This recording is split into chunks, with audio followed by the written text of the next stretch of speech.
as an incentive for health screening. I'll be here after the news. BBC News with Nick Kelly. A watchdog in the United States has severely criticised the way more than $800 million was spent by the Department of Defense in Afghanistan to boost economic development.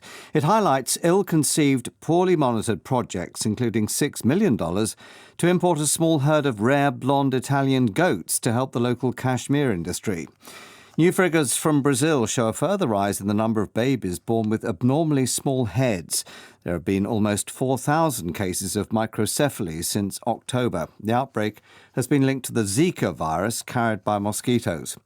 Stock markets in Asia have made slight gains in early trading following global turmoil on Wednesday when billions of dollars were wiped off the value of shares.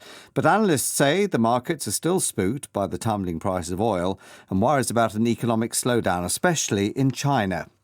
US astronomers say they may have discovered a new planet in the solar system that's about 10 times bigger than Earth. The object, nicknamed Planet 9, is orbiting billions of miles beyond Neptune. President Obama has said it is inexcusable that the people of Flint in Michigan were not told immediately about the high levels of lead in their water supply. It became contaminated after a change of supplier in 2014 when lead leached from old pipes. More than 80 drug companies have come up with a plan to tackle superbugs that are resistant to antibiotics.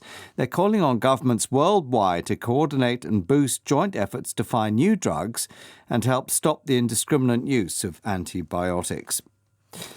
And an international team of researchers say they've discovered a new species of bird in the Himalayan region of India and China, the Himalayan forest thrush. Their song was more melodious than that of thrushes higher up on rocky peaks. BBC News. Hello, have you heard of melioidosis? I'm Claudia Hammond, and today in Health Check from the BBC, we'll be hearing about the ancient disease that has just been found to be much more widespread than had been reported. Many of the patients who died from it didn't even know that that's what they had. From Kenya, persuading people to go for health screening using the incentive of a pedicure, and why, if you live at the top of a tower block rather than lower down, you're less likely to survive a cardiac arrest because it takes so long for paramedics to get into the building and to get up to your flat. Sometimes you'll get there and you'll press the one, because sometimes you're given a code to press when you get there. And you'll press that one, but nobody answers. And then you'll press another one, or the superintendent, nobody answers.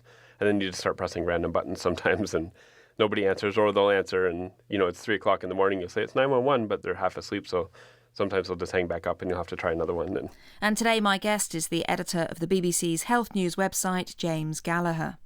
First to this disease, melioidosis, which was first discovered in Burma 100 years ago, but is believed to have been around for thousands of years. Today, it's killing more people than measles. It's caused by bacteria living in the soil and in the water in parts of Southeast Asia, India and northern Australia, and it can get into the body through cuts or inhalation. People are admitted to hospital with symptoms of pneumonia or sepsis, and doctors often don't realise that they have melioidosis.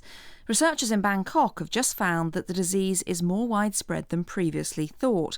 They estimate that 160,000 people contract the disease every year, and more than half of them die. Dr. Direk Limaterol Sekun from Mahidol University in Bangkok, who led the research, told me about the cases he's seen. In my research hospital that I work in northeast of Thailand, it's a 1,000 bed size hospital. I see around 400 cases per year, and then around half or 200 die. And it takes 2 to 7 days to diagnose. And because you die quickly, most of the patients don't know. So that sounds very alarming. Is there anything hospitals can do to be able to detect it sooner, or is it all about preventing the disease in the first place? I think it's a combination of that. Melioidosis is very deadly, but you can prevent it easily. I always think that the best, most cost-effective way is the prevention. But diagnosis and treatment is also important to diagnose patients as quick as possible, accurate as possible. It's treatable, but still have a high mortality. So if you fight faster, you can provide the right antibiotics. But if you delay the diagnosis or if you don't suspect it upfront, you might give the antibiotic that doesn't work with the bacteria. Even if you have more testing, if it takes 2 to 7 days to culture the bacteria, it'll still be too late for some people, won't it? Yes, it is. It will be too late, certainly. What we need is two things. First of all, the doctor should aware of the disease